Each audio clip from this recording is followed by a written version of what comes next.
Hello, I'm Bill Fegis, and welcome to today's Business Transformation 101 podcast on TPM, or Total Productive Maintenance. TPM is a process designed to maximize the effectiveness of the company's equipment through its entire life cycle. It requires the commitment and discipline of the entire organization to be successful. Success is zero accidents, zero unplanned failures, and zero product defects. Tom Harada, who spent 35 years with Toyota in various leadership positions, summarized the importance of TPM in an interview with Art Smalley, the creator of the Art of Lean website, and I quote, "Equipment maintenance is one of the hidden strengths of Toyota, but it does not get a lot of attention.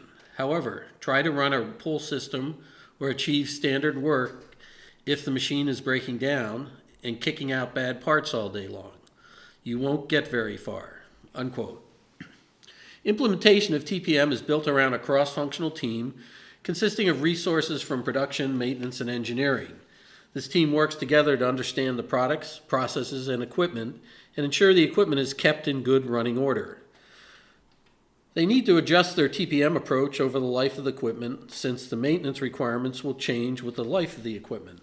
Equipment follows a classic lifestyle curve or bathtub curve with an initial operation period with failures due to several months of learning and optimizing a new machine, a second random failure period, which is the period after the initial operation period and extending until wear out period, and then the wear out period failures. That's the period when the machine is beginning to fail due to length of usage and wear. There are 8 pillars of TPM. 1, autonomous maintenance. 2, focused improvement. 3, planned maintenance. 4, quality integration. 5, new equipment management. 6, training and education. 5, safety, health, and environment. And 8, TPM in administration.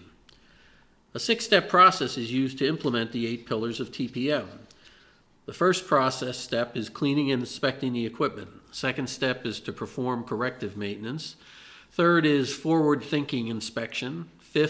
Fourth is visual management of equipment maintenance. Fifth is autonomous management of equipment maintenance. And sixth is world-class TPM. Let's go through the 6 steps in a little more detail. Step 1 in the TPM process is to clean and inspect the equipment. It is not unusual to find that the equipment has not been cleaned in years, and providing a thorough cleaning will expose or eliminate problems. The cleaning step should also include painting as appropriate. During this step, the team should tag anything that needs repair or maintenance. The company should have standard repair maintenance tag process that can be used. The team will likely generate a significant number of tags. Many of these tags can be closed by the team, but maintenance resources should be available to close the tags that require more skilled maintenance people. The effectiveness of the TPM event is greatly enhanced when all tags can be closed during the event or within a week following the event. The team should consider utilizing contracted maintenance resources to support quick closure of tags. This approach also ensures that other maintenance tasks in the facility are not delayed due to the TPM event.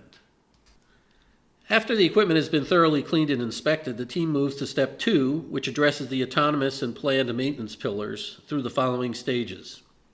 First, identify sources of contamination and implement changes to eliminate or significantly reduce the sources. Second, identify sources of chronic downtime and eliminate. Third, identify sources of persistent quality issues and eliminate. Fourth, make the equipment more user-friendly to TPM. For example, move any gauges or readouts to the front of the machine at eye level, or make safety guards transparent to ease visual inspection. Fifth, and finally, create checklists to standardize inspection and maintenance. Step 2, along with the steps following, should be applied to a new equipment as well as existing equipment. The team should incorporate the ideas in steps 2 through 6 into their capital expenditure approval process to ensure new equipment integrates as many TPM concepts as possible from its initial installation. In step 3, the team creates more comprehensive inspection techniques, including predictive maintenance solutions, to reduce or eliminate downtime and required maintenance. Techniques to explore include temperature or thermal analysis, vibration analysis, fluid analysis, acoustic noise analysis, and electrical analysis through the measurement of voltages and currents.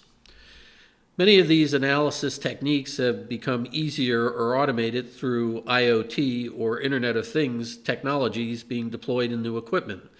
The team should include recommendations for this technology to be included as standard equipment in the specification for new equipment purchases. Step 4 is visual management, which is an important principle in all lean implementations and applies to TPM. The purpose of visual management in TPM is to allow anyone to quickly ascertain the status of equipment. Some examples of good visual management techniques for equipment include gauges, which should be marked to indicate what parameter they are measuring, what the set point is for the parameter, and the acceptable range around the set point. Go, no-go ranges on a gauge can be shown through green and red zones. Second visual management technique is maintenance points, such as grease or lubrication points, should be identified and marked with the maintenance schedule. For example, last and next date and the type and quantity of lubricant that should be used.